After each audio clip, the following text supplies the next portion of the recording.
Welcome to Astro Weekly for the week of August 19th until August 25th. This is the last few days of Sun in Leo. We start the week with a big bang because we have a pretty volatile, dismantling full moon occurring Monday. It is a full moon, a super moon in the sign of Aquarius. That means that the moon is close to Earth and it should be visibly bigger. It occurs at 27 degrees of Aquarius, so it means that anything around that point in your chart, if you have anything around 27 degrees of Aquarius, or Scorpio, or Leo, or Taurus, you will be affected stronger than other people. There is a strong T-square, which means a lot of tension towards Uranus, who happens to be the ruler of that lunation. That means that we can expect the unexpected. That means that a lot of shocks might occur, a lot of ups and downs, a lot of sudden shifts and changes, potential blocks and hurdles because of a T-square that is also in the background, occurring a strong T-square between Mars and Saturn, with Venus and Jupiter in the mix. So unfortunately, this can also mean accidents, so you want to be very wary. It's just a lot of electricity in the air, and it can go everywhere. So all lunations come with a prelude. You can sense the energy long before, and in a volatile full moon like this one, which has very eclipse vibes to it, is banging. You can hear the footsteps long before. And for instance, last week I fell over and had a bit of a wound on my leg, and so stuff like that. You can suddenly fall over, you can suddenly unfortunately experience other things in traffic. You want to mind your step, you want to be careful, you want to be mindful of your words, of your attitude, and of your movements with your body. So a lot of electricity is in the air, and that can also create, with this Uranian full moon, breakdowns, okay? Sudden blockages to the things that you're used to, such as electricity, such as, internet, or food-related issues, as that is where Uranus is at. So you want to also be mindful of these topics, and I highly suggest that you watch my full moon video to get the full insight. This is a very big deal, and that's going to affect all of us on a big scale, because also Aquarius is about the masses. So I predict that this full moon will not go unnoticed, and this volatile energy will have an outlet. Now, I'm not the divine creator, so I don't know exactly where this is going to go, but it is clear that there's a lot of tension, electricity, uncomfortability, irritation, potential anger, and, a lot of more worse things that could happen. So, watch my full moon video so you are prepared. And not only do lunations have, footsteps coming before, they can also have an aftermath. So, and I feel that the aftermath is really linked to the eclipse that's going to occur September 18th. So we are already in that energy of an eclipse. That's always the case. An eclipse energy comes a month to 6 weeks before, so we're already in that energy, and this is a very eclipsy full moon, like I said. So sudden shifts, surprises, but maybe not pleasant because of all this T-square, all this tension in the chart. Also on Monday, very interesting, just before the lunation, just before the full moon, we embark on a Mercury cazimi. Mercury is currently retrograde.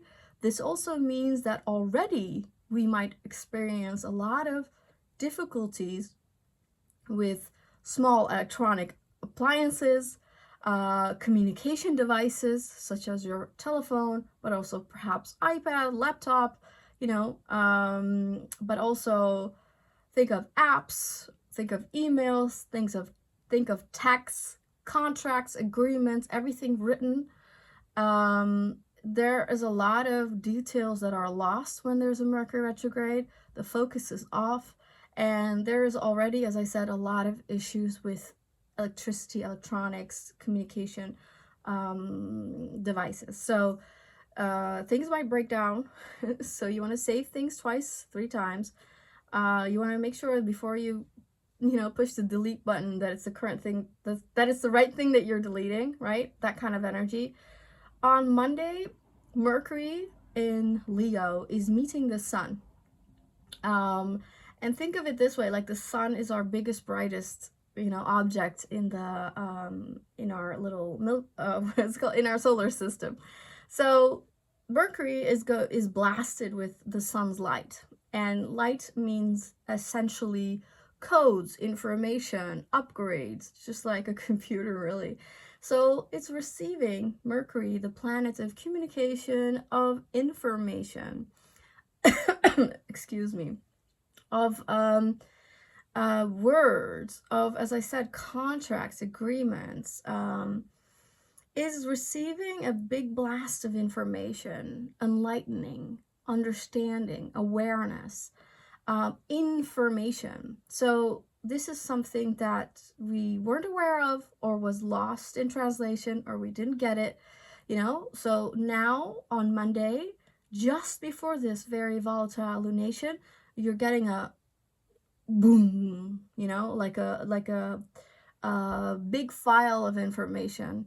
And as Mercury is about the mind, our mind might feel a little overloaded, slightly explosive, connected to this full moon in Uranus. So this might also translate into really big news, as Leo is about leaders, all big news about leaders, big news about a celebrity, a famous person, someone who's known in the limelight. And unfortunately we might receive some news about that. It is at a Taurus degree, which is where Uranus is at, and which is the ruler of that lunation. So it makes me also feel that it's somehow also linked to potentially food issues, food shortages or problems, perhaps. It could also mean earth-related issues, such as a volcano eruption or something like that. Perhaps an earthquake, right? But because Leo is fire, and obviously Taurus is earth, it's like fiery earth or something, going off hot on earth. So could even be an explosion or something like that. But it is also an explosion in the mind. So it's receiving a lot of information literally, so on the news, media, but also just in the mind. So somehow a download. And, as Mercury is going over this Leo, the end of Leo, we're being very reflective on these last degrees of Leo. So that is also about self-expression and putting yourself forward, and having some strong opinions about things.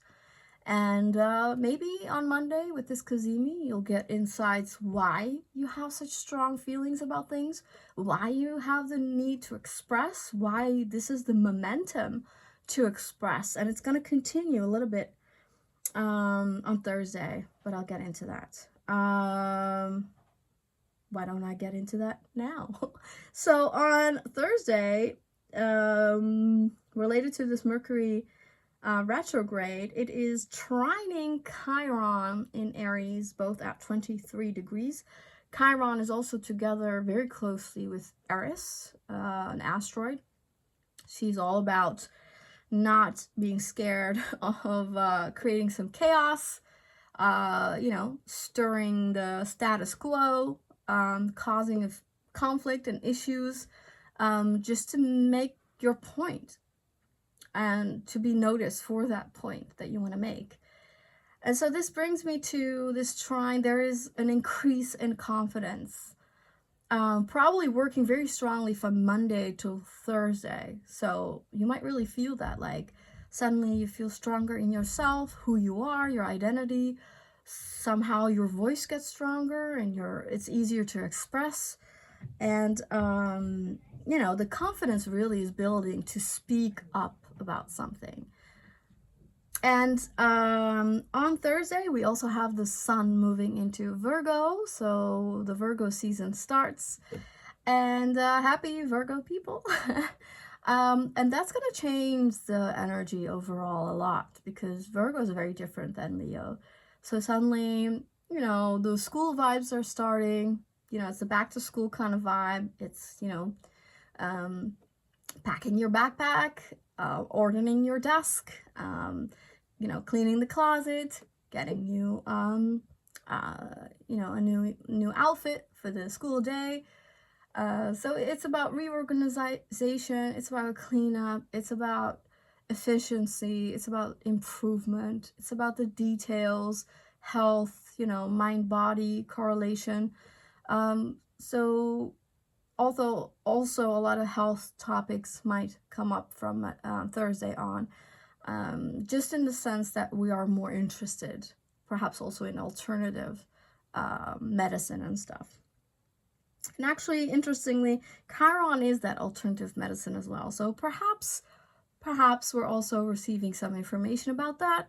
The need, the eagerness to learn more about that might also really kick in from Thursday on.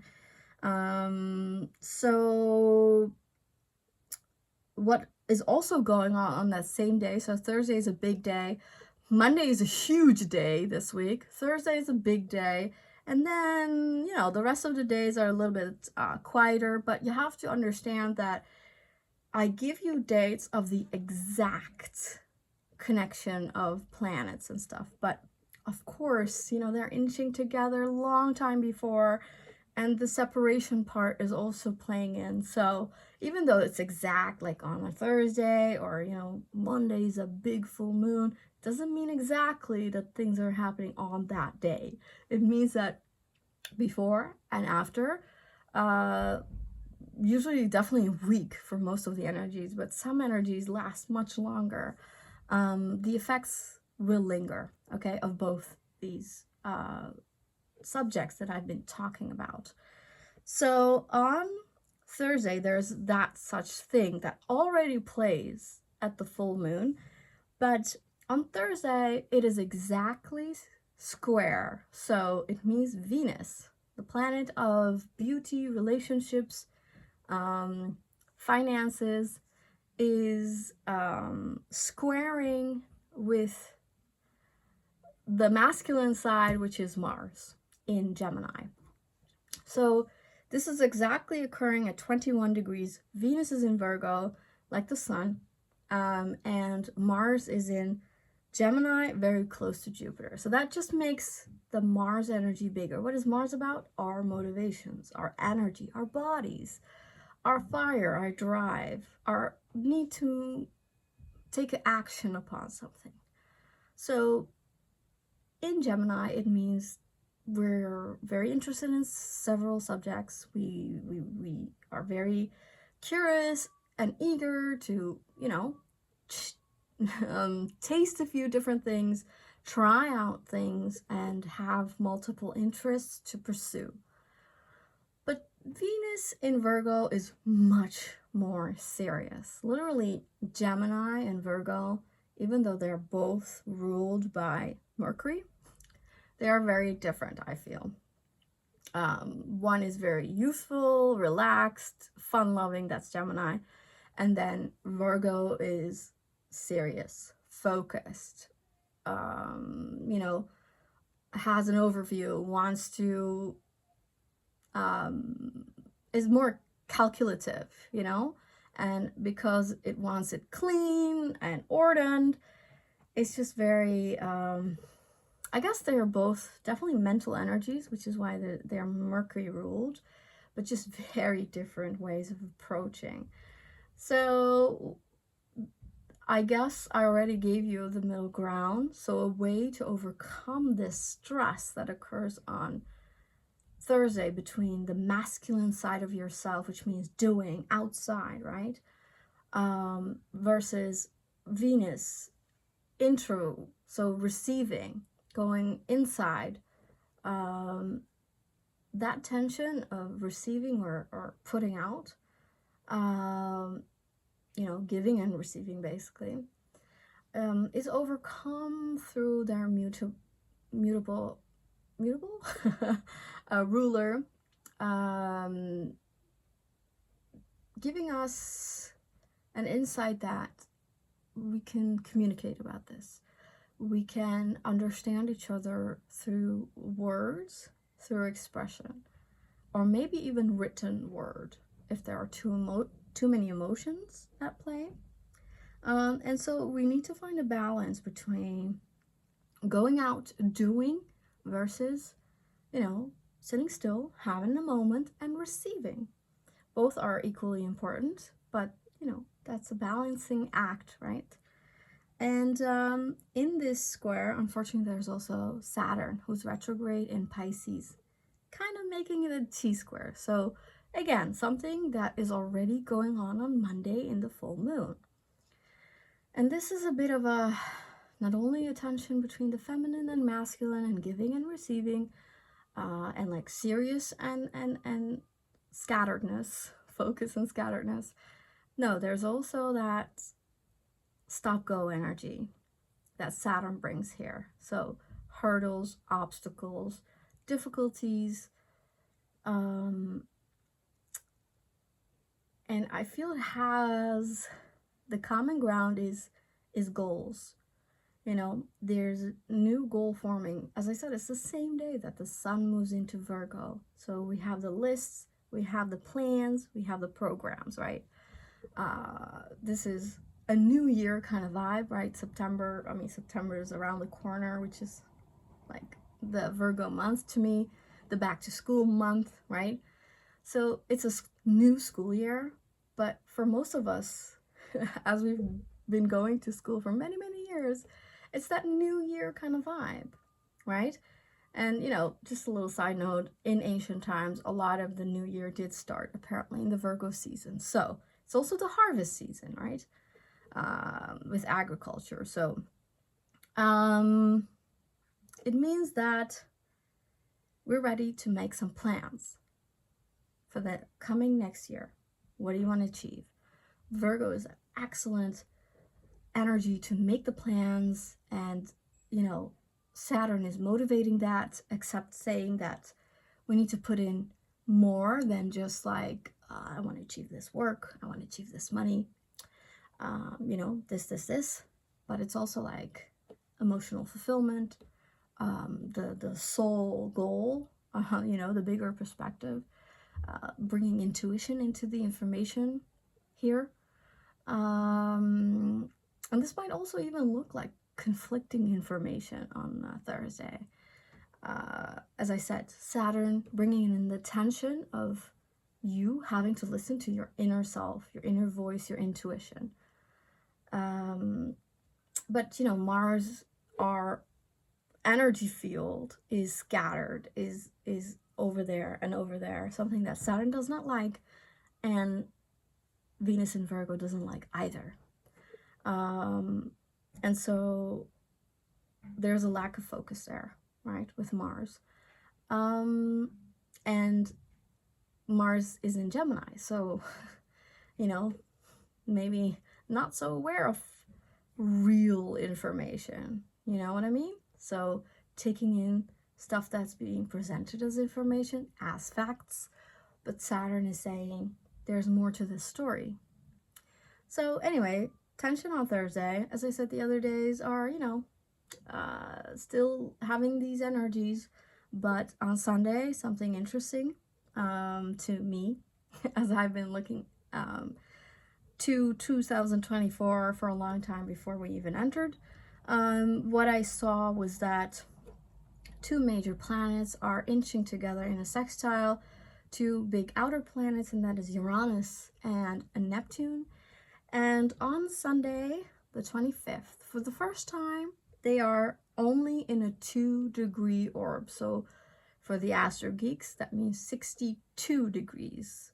So it means that they are very close to an exact sextile. And that's going to happen, I think, more in 2025. So 2 degrees is the closest they will get. So it means that from Sunday the 25th until probably all throughout September, they are in that sextile vibe, the closest this year. And when I saw this energy a while ago, I heard a song which is very Neptunian, A Whole New World.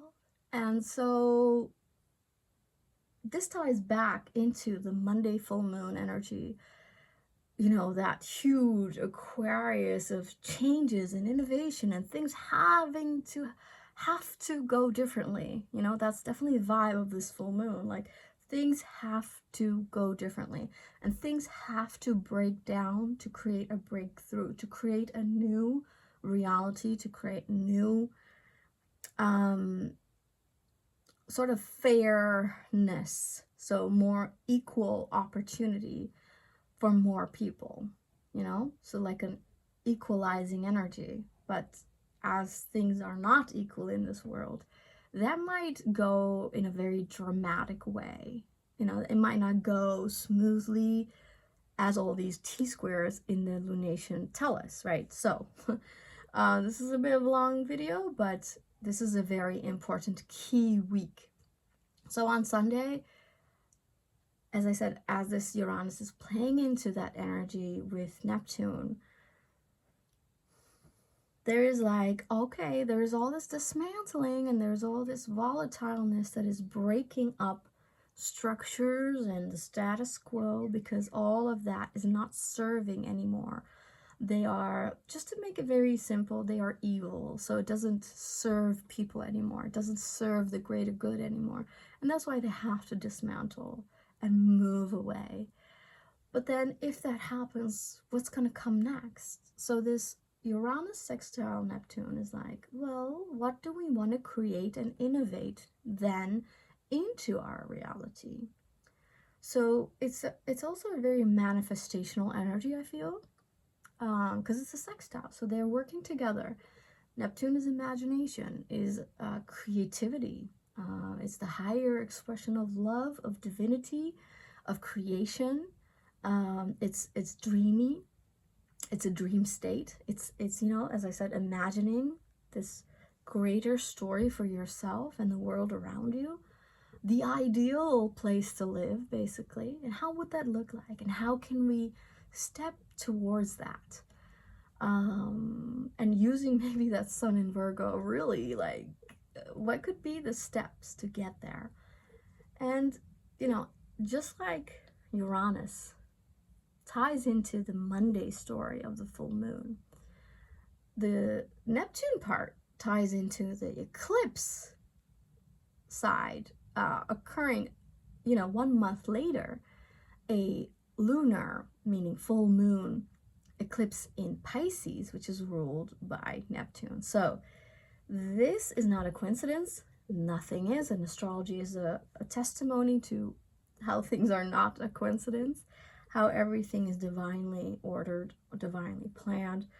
And so on Sunday, there is a merging of a new world and how we want to do that, the manifestational, creational part of it, the ideal, and then the innovation, and then using frequency, imagination, and all these divine higher perspectives, these things that we are not well equipped with, these things that this society does not teach you. So,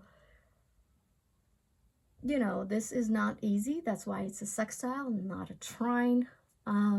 So we are receiving slowly but surely more and more about how we can create a more divinely based life on earth, and not the cruel kind of situation we had until now. So we are embarking on a lot of changes, certainly with this full moon in Aquarius. We are embarking on a lot of changes with the coming eclipses in September and October. And 2025, that's like around the corner too, really, is a major shifting kind of year. So I feel that the Sunday energy of Uranus sextiling Neptune, a whole new world kind of vibe, is something we need to use because a lot is going to change. And do you want to just see where it goes, or do you want to be part of that creational story? So think about that, and I wish you a very, hopefully, safe week, and I'll see you in the next one. Take care.